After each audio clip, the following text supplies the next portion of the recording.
네. 주민들과 우리 기재부 공무원들 고생이 많으십니다.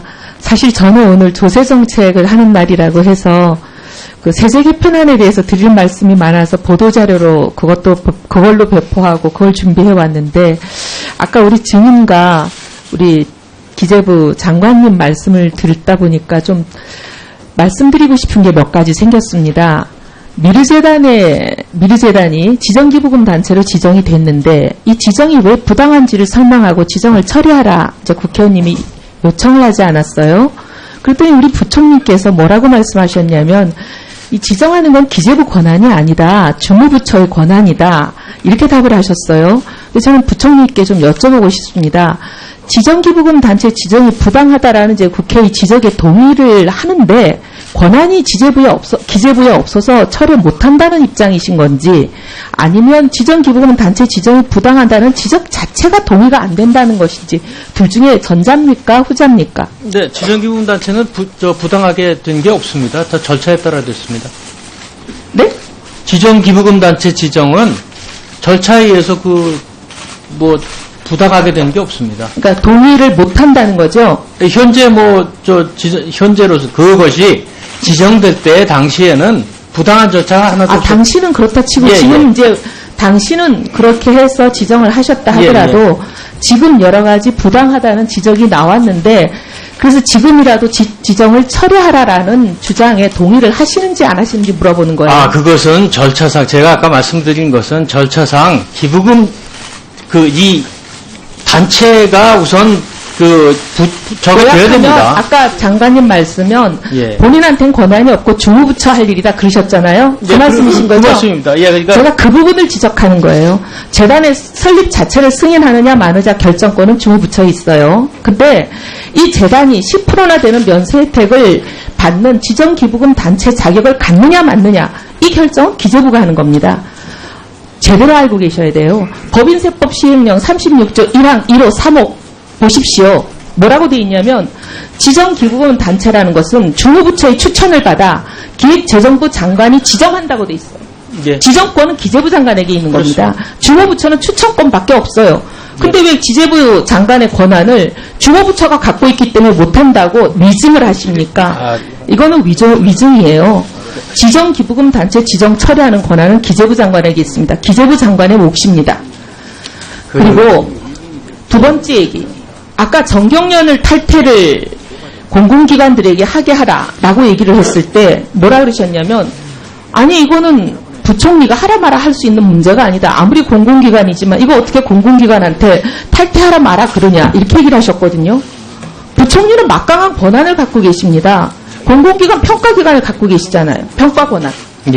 공공기관들이 부총리한테서 평가를 받아서 성과급을 받을 수도 있고 못 받을 수도 있고 아예 그냥 하위 평가를 받으면 여러 가지 불이익도 당하고 그다음 부총리가 갖고 있는 막강한 권한은 공공기관의 장을 해임할 수도 있어요. 해임 권유도 할 수 있고 이사도 해임할 수 있는 그런 권한을 갖고 계시는 분이 왜 이런 권한은 안 쓰시고 나는 아무것도 할 수 없다 그러세요? 부총리가 이렇게 나약한 모습을 보이시니까 우리나라 경제가 이렇게 어렵고 한진해운이 15조나 되는 화물을 그냥 공해상에 저렇게 다니게 하면서 아무 일도 해결이 못 되고 한 달이나 지나는 상태에도 아무 대책이 안 나올 때 모든 국민들이 부총리가 안 보인다 그래요. 우리나라 경제에는. 부총리가 권한을 갖고 있는데도 쓰지를 않으세요. 자기 권한도 아니라 그러고 주무부처가 권한이 있다 그러시고 법을 똑바로 보시고 본인이 무슨 권한을 갖고 있는지 정확하게 공부부터 하시고 부총리 일에 임해 주시기를 바랍니다.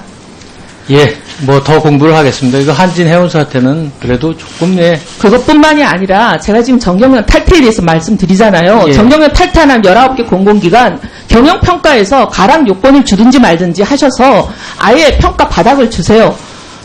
정경련 탈퇴 안 하면 성과급부터 못 받게 하시면 되잖아요. 왜 하실 수 있는 일이 없다고 말씀하십니까?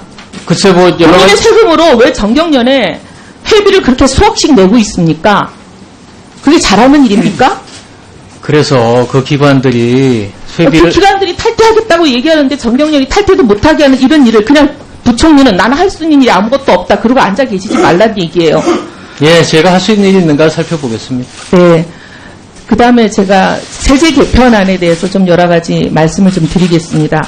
2016년 세제 개편안에 이제 디젤차 신차에 대한 세제 개편은 없어서 제가 좀 유감인데요. 예. 왜 그렇게 말씀을 드리냐면 미세먼지 주범이 디젤 신차라는 것은 이제 디젤 차라는 거는 많이 알려져 있습니다. 지금 국민들이 제일 미세먼지에 민감하게 반응하시고 이게 이제 온 국민 걱정거리 아닙니까? 예, 예. 근데 미세먼지의 가장 이제 독성이 강한 물질이 디젤 차에서 나오는 배기가스라고 지금 여러 가지 연구 결과가 나오고 있어요. 예. 그런데 최근에 가장 이제 걱정되는 사실 중에 하나는 이상하게 국민들은 지금 디젤 차를 굉장히 많이 타고 오히려 디젤 차 수요가 증가하고 있어요.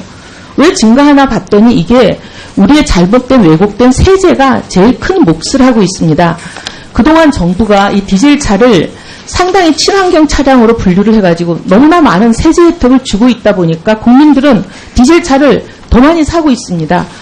휘발유보다 경유를 싸게 해주는 것도 있고 연료에 대한 세제 혜택도 있고요. 그다음 차량 자체에 대한 혜택도 많습니다. 환경개선 부담금을 50%나 감면해주는 걸 지금까지 하고 계시죠. 그다음에 저공해 차량 인증제도에다가 또 이 디젤 차가 유리하게 해주셔가지고 혼잡 통행료도 면제해주죠. 공용 주차장을 이용할 때는 50% 감면도 해주죠. 각종 혜택을 주다 보니까 디젤 차를 다들 선호하고 있는데 이 어떻게 보면 환경 오염의 주범인 디젤 차가 왜 친환경 차량으로 둔갑이 돼가지고 이런 유리한 세제 혜택을 받아야 되겠습니까?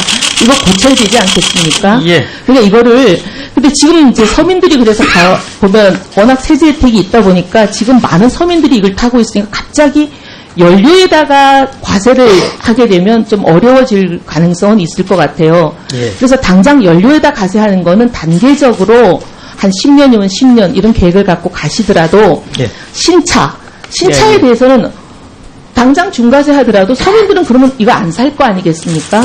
제가 이렇게 디젤 차의 시장 점유율을 보니까 대부분 수입차들이에요. 어쨌든 신차에다 중과세를 하면 국내사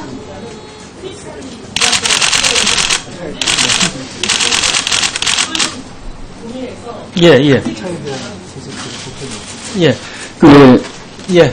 지금 의원님 말씀하신 거 잠깐 말씀드리면 차에 대한 혜택은 지금 없습니다. 근데 어쨌든 지금 의원님이 지적하신 그 부분에 저희도 공감을 합니다. 그래서 이거 경유세율 문제는 사실 그 당시에는 이게 친환경이라고 과학기술이 그랬는지 그랬었던 것입니다만은 지금 의원님이 지적하신 바대로 이게 지금 현재 미세먼지의 그 주범쯤이 되고 있어서 그것에 대한 대책을 좀 마련해야겠다. 저희도 그 세율 인상을 어떻게 조화롭게 할 것인가 그 좀 연구 영역도 하고 있고 안을 그렇게 내도록 하겠습니다.